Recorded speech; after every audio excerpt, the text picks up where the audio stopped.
name is Lori and I'm a pack rat. Okay, so this is what we have. Cut. You can cut that all out, right? Yeah. Okay. When we moved from our 2,400 square foot house, we put a bunch of stuff in this room. This is at our neighbors where we were going to store some stuff until we could downsize fully. So when we first moved in here, we had this whole room filled with our stuff.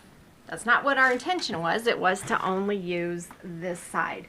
And now we have it down to some empty boxes for taking things to the donation place. We have some stuff that goes to our daughter's house.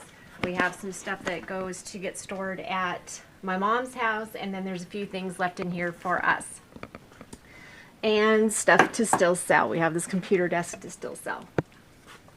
It's a really nice one. It's an IKEA desk. Yeah, it is. But too big for us for now. So anyway, we have whittled down to this. There's some clothes, some pillows and blankets. Mostly there's a lot of empty boxes.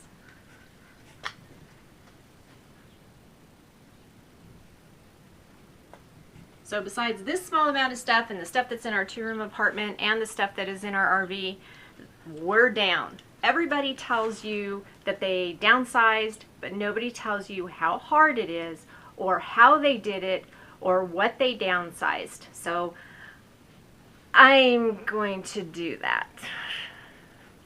I'm going to show you. Okay, so we have a few areas that we need to go through. It looks kind of chaotic now because we're trying to live in here and store things. But we have albums that we need to convert to MP3. We have CDs and cassettes that need to be converted. We have DVDs that need to be put in cases out of their jewel boxes. And we have some craft supplies that need to be condensed down and sold. And some books that I'm going through that I want to take, scan in the pieces of the books that I want to keep. And so we have a few areas that we need to go through, but pretty much when you think about that, we went from a 2,400 square foot house with a 2-car garage, and we are down to this stuff and then a couple piles upstairs, and the stuff that's in the RV. We're doing pretty good. You're doing excellent. It's very, very hard for me. You can ask any of my family that has helped me move over the years of my life and all my moving. I keep things, and it's very hard to convert to not be that way, not think that I'm going to need that someday. We just have to make use with what we can carry with us, and that's it. I know people say it's just stuff, get rid of it, but not everything is just stuff, and that's what I have a really hard time with. So I'm working really hard, and people don't ever talk about that. They say that, oh, they just got rid of their stuff, they downsized, it was no problem. And then there's people that do have a problem with it and they get storage units forever. We didn't want to do that, so that's why it's really, really hard. I'm trying not to just throw things in boxes and store it away. The stuff that's being stored at my mom's is stuff that cannot be replaced, things that are special to us and that we are going to want to be with us someday.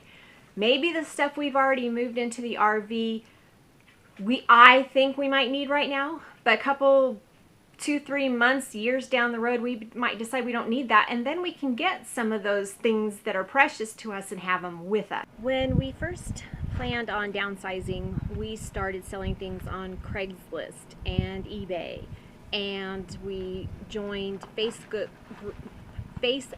groups here in our area. We sold things there. We had yard sales, one every month.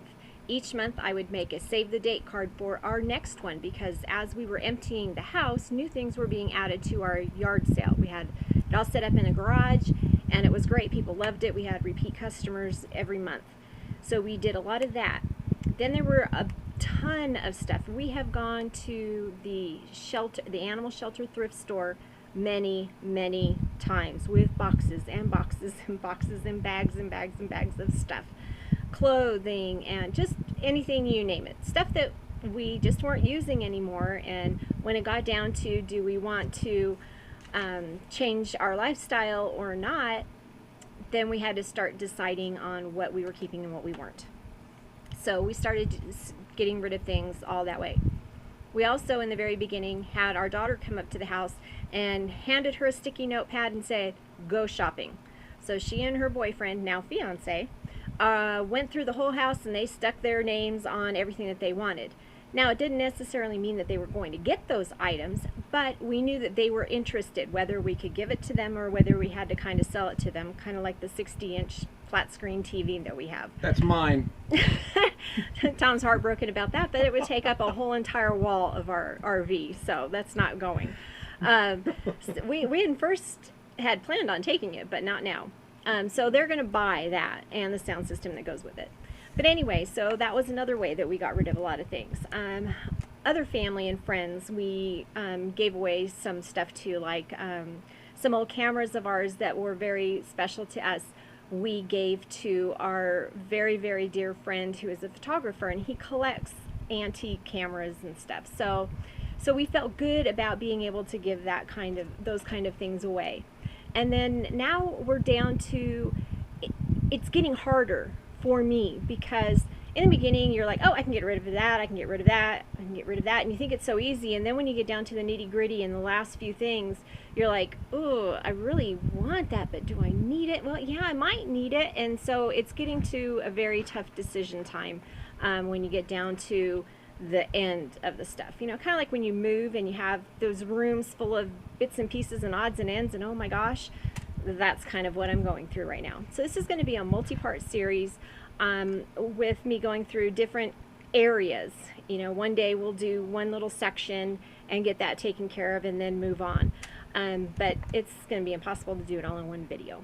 All right, well, join us again as we go into part 2 of this series of our downsizing. Do we want to call it an adventure? I'm not feeling very adventurous. Anyway, of getting rid of and downsizing stuff. And I think that our next part 2 of this series will be dealing with clothing, where we're going to store it, how we're going to store it, how I can downsize, even though I've done it like about 4 times already with my clothes. And so this is what's left, and where am I going to put it all? Stay tuned.